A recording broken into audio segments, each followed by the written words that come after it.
ദേവകി,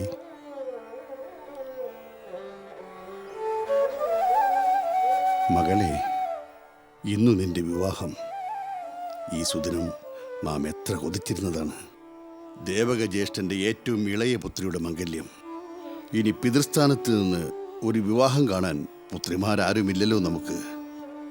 എന്നിട്ടും അതിൽ പങ്കെടുക്കാൻ അനുമതി തന്നില്ല കംസൻ.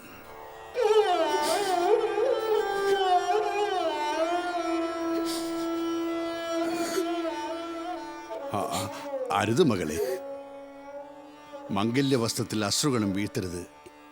കരയാനുള്ള നാളല്ല ഇത്. നീചനെങ്കിലും കംസൻ നിനക്ക് കണ്ടെത്തിയ വരൻ യഥായോഗ്യൻ. ബ്രഹ്മജ്ഞാനിയാണ് വസുദേവർ. അകതളിരിൽ അകളങ്ക ഭക്തിയുള്ള ആൾ. ഗോപാലകവൃത്തി സ്വീകരിച്ച് സ്വയം ഒതുങ്ങിക്കൂടാൻ അദ്ദേഹത്തിനല്ലാതെ മറ്റാർക്ക് കഴിയും? സത്യത്തിൽ മധുര ശൂരസേന രാജ്യമാണ്. അധികാരം വിധി നമ്മിലെത്തിച്ചു എന്ന് മാത്രം. അനന്തരാവകാശം പറയാൻ വേണമെങ്കിൽ വസുദേവർക്ക് വരാമായിരുന്നു. പക്ഷെ വന്നില്ല. ആ മഹാത്യാഗിയുടെ മന്ദിരത്തിലേക്ക് ചെല്ലുവാൻ നിനക്ക് കൈവന്ന ഭാഗ്യം ഉത്തമോത്തമം. മകളെ, ഇവിടെ നീ കേട്ടുവളർന്നത് വാൾത്തലപ്പുകളുടെ മുരളിച്ചയും ആക്രോശങ്ങളുമാണ്. അറിഞ്ഞ ഗന്ധം ചോരയുടേതാണ്. അവിടെ വസുദേവരുടെ ഗോകുലത്തിൽ തയർ കടയുന്ന മധുരനാദമാണ് നിറയെ. ഉയരുന്ന ഗന്ധമോ ക്ഷീരസുഗന്ധവും. ദേവകി, മകളെ, അഭിമാനത്തോടെ വിവാഹവേദിയിലേക്ക് ചെല്ലുക. ഇവൾക്ക് പിതൃതുല്യനാണ് അങ്ങ്.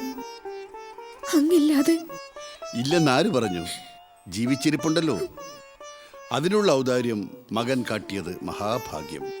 അതുകൊണ്ട് നമ്മുടെ മനസ്സും അനുഗ്രഹവും എപ്പോഴും നിന്നോടൊപ്പം ഉണ്ടാകും. ഉടലിൻ്റെ ഇംഗിതങ്ങൾ മാത്രമേ ബന്ധനസ്ഥമാക്കാനാവൂ. മനസ്സിൻ്റെ ഇംഗിതങ്ങൾക്ക് കാവൽഭടന്മാർ നിർത്താൻ ആർക്കും കഴിയില്ല. മകളെ, പോയിക്കോളൂ. മുഹൂർത്തം അടുക്കാറാകുന്നു.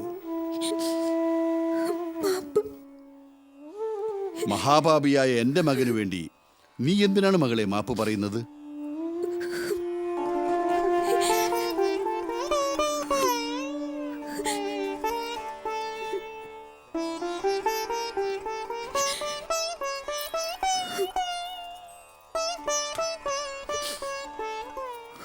ദീർഘസുമംഗലി ഭവ, സന്താന സൗഭാഗ്യവതി ഭവ.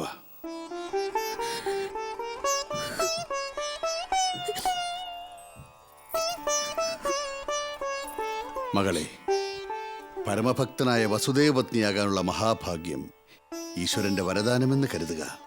ഒരു പരീക്ഷണ സന്ദർഭങ്ങളിലും ഭഗവത് ഭജനം മറന്നുപോകരുത്. എല്ലാം ഭഗവങ്കിൽ സമർപ്പിക്കുക. അനുഗ്രഹമുണ്ടാകും. നാം നിനക്ക് വേണ്ടി പ്രാർത്ഥിക്കും. നിന്നിലൊരു ഉത്തമ പുത്രൻ പിറക്കാനായി, യദുകുലത്തിന്റെ രക്ഷകൻ നിന്നിൽ അവതരിക്കാനായി.